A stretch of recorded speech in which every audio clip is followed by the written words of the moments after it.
পাথর চুরি করছে বহিষ্কার করে, যখনই ধরা পড়ছে বহিষ্কার করছে। দেখছেন অবস্থাটা কি?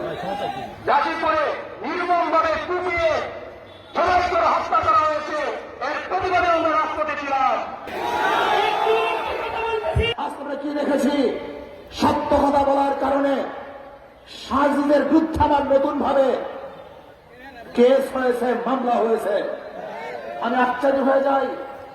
বিএনপির প্রতি আমার করুণা হয়, যাদের দ্বারা চক্ষুদান, আজকে তাদের কি তোমরা নিন্দা করতেছ, তাদের বিরুদ্ধে কেস দিয়েছ। আজকে তারেক জিয়া বাংলাদেশে ফেরার স্বপ্ন দেখতো না, যদি সাজিদ না থাকতো। আজকে তোমার নেত্রীকে চিকিৎসা করার জন্য বিদেশে পাঠাতে পারত না, যদি আজকে ওরা না থাকতো।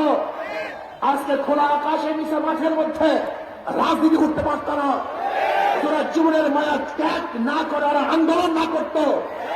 কিন্তু আজকে যাদের মাধ্যমে নেত্রীকে চিকিৎসার জন্য বিদেশে পাঠিয়েছ, তোমার নেতারা বাংলাদেশে আমার ব্যবস্থা করতেছ, আজকে নির্বিঘ্নে রাজনীতি করার সুযোগ পেয়েছ।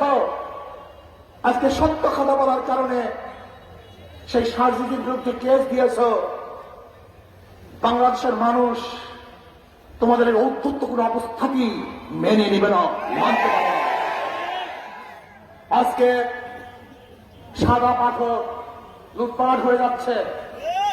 আমি বক্তব্য দিয়েছিলাম পাথর কৌড়ি ছেড়ে দেওয়ার জন্য, আমাদের খনিজ পাথর উত্তোলন করার জন্য। আমি লুটপাট করার জন্য বক্তৃতা করি নাই। আমি ভারত থেকে পাথর চড়া দামে আনার বিরুদ্ধে আন্দোলন করেছিলাম, যে আমাদের দেশের পাথর উত্তোলন না করে ভারত থেকে পচা পাথর চড়া দামে আনে, এর বিরুদ্ধে বক্তৃতা দিয়েছিলাম। কিন্তু আমাকে আজকে তারা বলতেছে আমার বক্তৃতার কারণেই নাকি তারা পাথর চুরি করেছে।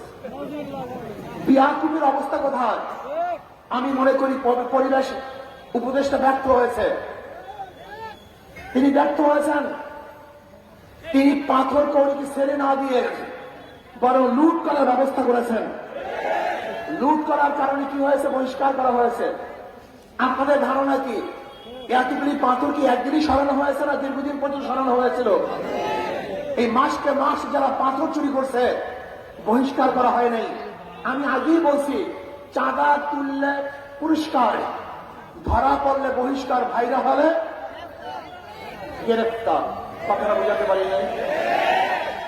এতদিন চাঁদা তুলছে বহিষ্কার করে নেই, এতদিন পাথর চুরি করছে বহিষ্কার করে, যখনই ধরা পড়ছে বহিষ্কার করছে। দেখছেন অবস্থাটা কি? কত সুন্দর ব্যবস্থা। 5,000 উপরে বিএনপি কর্মীদের বহিষ্কার করছে, কিন্তু চাঁদাবাজির কমতি তো আমরা দেখছি না। আপনারা কি দেখছেন নাকি ভাই? তার মানিগুলো আইওয়াস, এগুলো বন্ধ করে সিস্টেম নেই। যদি চাঁদাবাজি বন্ধ হয়ে যায় তাহলে দলই তো বন্ধ হয়ে যাবে, তাদের রক্ত তো চাঁদাবাজি। জুলাই বিপ্লবের আন্দোলন শুধু একটা নির্বাচনের জন্য হয় নাই। জুলাই বিপ্লব কেন হয়েছিল? ওয়ালে খাম্বায় খাম্বায় মানুষ লিখে দিয়েছে। আমি সাংবাদিক বন্ধুদেরকে প্রশ্ন করতে চাই, আমাকে দেখান তো কোন ওয়ালে বা কোন খাম্বার মধ্যে লেখা ছিল আমরা নির্বাচন চাই? একটা নিদর্শন আমাকে দেখান যে যারা জুলাই আগস্টের সৈনিক ছিল তারা ওয়ালে লিখেছে আমরা সুষ্ঠু নির্বাচন চাই। আমার